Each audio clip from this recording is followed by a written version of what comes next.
बुद्ध आणि त्यांचा धम्म या पुस्तकाचे वाचन. सिद्धार्थ गौतमाचे बिंबिसारा सूत्र. इंद्राप्रमाणे गंभीर, दृढ, ठाम आणि चांगल्या स्पष्टपणे मगध नरेशांनी गौतमाशी वार्तालाप केला. हे ऐकल्यानंतर राजपुत्र आपल्या निश्चयापासून विचलित झाले नाहीत. ते पर्वताप्रमाणे अचल होते. मगध नरेशांनी अशा प्रकारे संबोधित केल्यानंतर स्नेह मैत्रीपूर्ण स्वतःवर पूर्ण ताबा ठेवून सिद्धार्थ गौतमांनी ठाम खंबीरपणे उत्तर दिले. राजन, आपण जे काही सांगितले ते आपल्याकरिता योग्य आहे. राजचिन्ह सिंह असलेल्या थोर कुळात आपला जन्म झाला आहे आणि ज्या अर्थी आपण आपल्या मित्रांवर प्रेम करता त्या अर्थी आपल्या मित्रांना अशा प्रकारे समजावून सांगणे हे अगदी स्वाभाविकच आहे. दृढ मनाच्या दुशील अकुशल आचरणाऱ्यांची कौटुंबिक मैत्री निष्प्रभ होऊन त्या मैत्रीचे सातत्य खंडित होत असते. सुशील चांगले आचरण करणारा आपल्या कुशल आचरणारे पारंपरिक मैत्री वृद्धिंगत करून दीर्घकाळ टिकून ठेवीत असतो. अधोगतीच्या प्रतिकूल परिस्थितीत जे मैत्रीचा त्याग करीत नाहीत त्यांनाच मी माझ्या हृदयापासून खरे मित्र मानतो. भरभराटीच्या संपन्नतेच्या अनुकूल परिस्थितीत कोण मैत्री करणार नाही? संपत्ती प्राप्तीनंतर त्या संपत्तीचा आपल्या मित्राकरिता व धर्माकरिता उपयोग करतात तेव्हाच ती संपत्ती दृढतेने टिकून राहते, सार्थकी लागते व जेव्हा केव्हा ती या कारणाकरिता खर्च होते तेव्हा वाईट वाटत नाही, दुःखदायक होत नाही, उलट समाधानच प्राप्त होते. राजन, आपण औदार्य व माझ्यावरील मैत्रीमुळे हे आपण मला सांगत आहात. मी देखील मैत्रीपूर्णतेने आपले समाधान करण्याचा प्रयत्न करेन. न मी सापांना घाबरत आणि न मी आकाशातून कोसळणाऱ्या वज्रप्रपात विजेला घाबरत आणि मी सुसाट वाऱ्याने भडकलेल्या अग्निज्वालांना देखील घाबरत नाही. त्यापेक्षा जास्त इंद्रियजन्य भौतिक गोष्टीची मला भीती वाटते.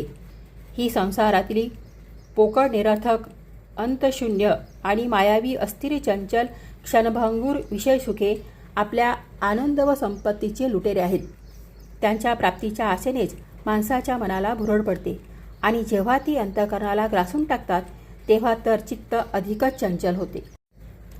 मानवी मर्त्य लोकातच नव्हे तर दिव्य लोकात देखील विषयासक्त मनुष्यास आनंद आणि समाधान मिळत नाही.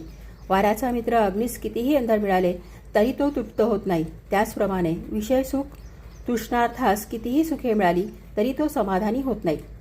विषयसुख यासारखी संपत्ती या जगात नाही. अविद्येने ग्रासलेली लोक त्यामध्ये अनुसक्त होतात. एकदा का सत्य जाणल्याने वाईट अकुशलाची भीती वाटू लागल्याने कोणता शहाणा माणूस वाईट अकुशलाची इच्छा करेल? सागराने व्यापलेल्या पृथ्वी जिंकल्यावर देखील त्या सागराच्या दुसऱ्या बाजूस जिंकण्याची इच्छा राजे लोकांना असते. सागरात पडणाऱ्या पाण्यामुळे तो कधीही समाधानी होत नाही.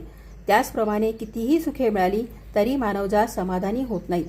आकाशातून स्वर्ण वर्षा झाली, पृथ्वीवर खंड व चारही महासागर व शुक्राचे अर्धे राज्य व सिंहासन जिंकल्यानंतर देखील राजा मंताद्री हा अतृप्तच राहिला. जेव्हा इंद्राने वृत्तच्या भीतीने स्वतःला लपविले होते तेव्हा नवुष स्वर्ग लोकांचे सुख भोगून देखील अहंकाराने वशीभूत होऊन ऋषीकडून स्वतःची पालखी उचलून देखील विषयासक्त सुखाभोगापासून अतृप्तच राहत असे. जे ऋषी दुसराच पुरुषार्थ करीत होते, जे वल्कले धारण करीत असत, कंदमुळे फळे खाऊन निर्वाह करीत असत, त्यांच्या सापाप्रमाणे जटा होत्या अशा ऋषीवर ज्या विषय सुखांनी ताबा मिळवला होता, सुखाचे नाव धारण केले आहे, अशा विषयवस्तू शत्रूचे कोण स्वागत करील? विषयासक्त मनुष्याच्या दुःखाची माहिती जाणून जे संयमी आहेत ज्यांच्याकरिता हेच योग्य आहे की ते या विषयसुख भोगापासून दूर भटकून राहतील. विषयासक्त मनुष्यांना विषयसुखासंबंधी प्राप्ती व सफलता ही देखील त्यांच्याकरिता विपत्ती संकटाचे कारण आहे. कारण इच्छित विषयाची प्राप्ती झाल्यानंतर ज्यामुळे तो मदमत्त होऊन जे करू नये ते करतो व जे करावे ते कृत्य करीत नाही आणि या कृत्यामुळे जखमी दुखावला जाऊन त्याचा शेवट दुःखात आहे अशा भयानक अंधपतीत अवस्थेत जाऊन पडतो.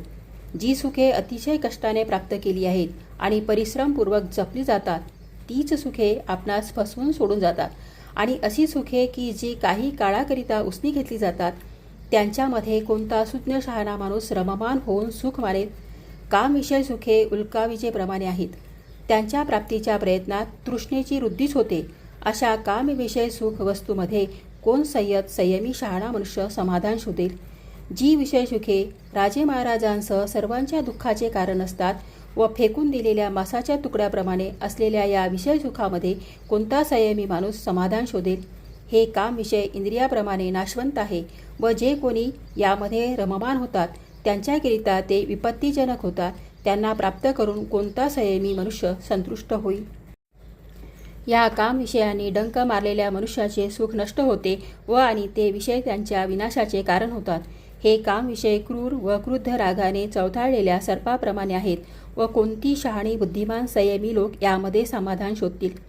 जसे हाड चघळणारे कुत्रे उपासमारीने मरते तसे विषय सुखाचा आनंद उपभोगला तरी मानव समाधानी होत नाही.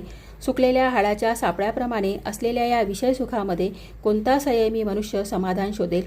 आसक्तीमुळे ज्याची बुद्धी आंधळी झाली आहे व जो विषयाचा दरिद्री गुलाम दास आहे तो जिवंतपणी मृत्यूयातना भोगण्यास पात्र ठरतो.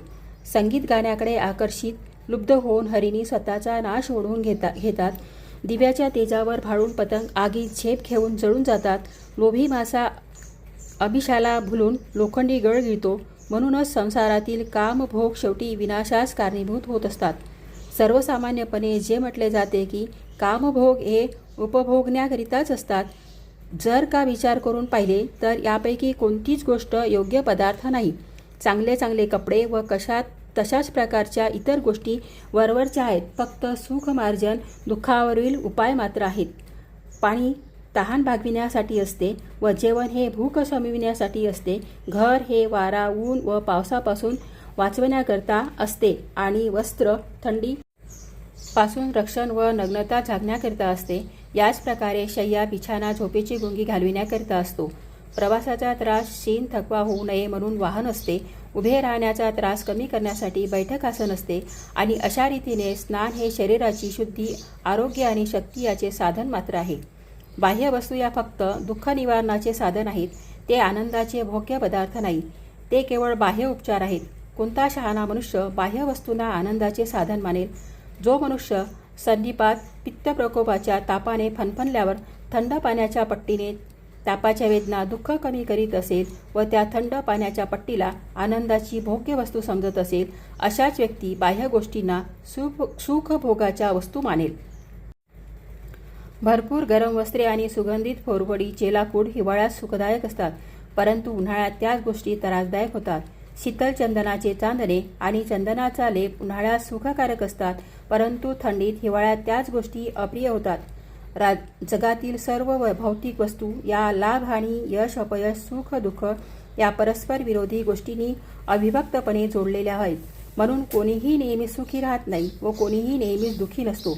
जेव्हा मी सुख व दुःख याचे मिश्रित गुणधर्म पाहतो तेव्हा हे लक्षात येते की राजेशाही राजपद आणि गुलामगिरी यासारख्या आहेत. कारण राजा नेहमी आनंदाने हसत राहतो किंवा गुलाम सेवक नेहमीच दुःखी असतो असे नाही. राजाकडे अधिक व्यापक मोठ्या जबाबदाऱ्या असतात म्हणून त्यास अधिक चिंता असतात. तो निमित्त असतो एखाद्या भिंतीवरील कपडे टांगण्याच्या खुटीप्रमाणे व तो हे सर्व जगाकरिता मुकाट्याने शोषित असतो. राजा हा खरोखरच असह्य असतो, कारण जर का तो अशा राजपदावर विश्वास ठेवत असेल की जे वाळवंटाप्रमाणे आहे व त्यास आपल्या राज्यावर अधिकाधिक अवलंबून राहावे लागते आणि जे त्याला एक न एक दिवस त्यागणार आहे, असे राजपद की जे वज्र कुटील राजनीती युक्त असते, आणि जर का त्याने या गोष्टीवर विश्वास ठेवून वागला नाही व जर तो राज्याश्रित नसेल तर भित्र्या राजाला सुखाची प्राप्ती कशी होणार? आणि जरी संपूर्ण पृथ्वी पादाक्रांत केली तरी एका वेळेस राजा एकाच नगरीत वास्तव्य करीत असतो व एक वेळेस त्या नगरीतील तो एकाच महालात राहत असतो. बाकी सर्व काही इतरांकरिताच नाहीत का? आणि राजाला एकच जोड कपड्याचा आवश्यक असतो आणि भूक भागविण्यासाठी थोडेसेच जेवण आवश्यक असते. त्याचबरोबर फक्त एक शय्या बिछाना व एक आसनच लागते. बाकी सर्व विशेषतः अभिमानाने मिरवण्याकरता आहे. मनुष्याच्या समाधानाकरिता या फळाची इच्छा नसेल तर मी राजपदाशिवाय समाधानी राहू शकेल. आणि एकदा का मनुष्य समाधानी झाला तर बाकी सर्व गोष्टी अनावश्यक नव्हे काय? ज्या सुखाचा मंगल मार्ग सापडला आहे तो कामभोगाच्या प्रलोभनाने फसणार नाही. आपण ज्या मैत्रीची ग्वाही देत आहात ते जाणून मला पुन्हा पुन्हा सांगा की याविषयी सुखभोगाचे काही मौल्य, काही सार, काही किंमत आहे काय? मी रागात गृहत्याग केलेला नाही किंवा शत्रूने बाणाने माझा मुकुट उडविला म्हणून मी गृहत्याग केला नाही किंवा अधिक उच्च हेतू साध्य करण्याच्या आकांक्षाने मी आपल्या प्रस्तावाचे स्वागत करीत नाही असेही नाही.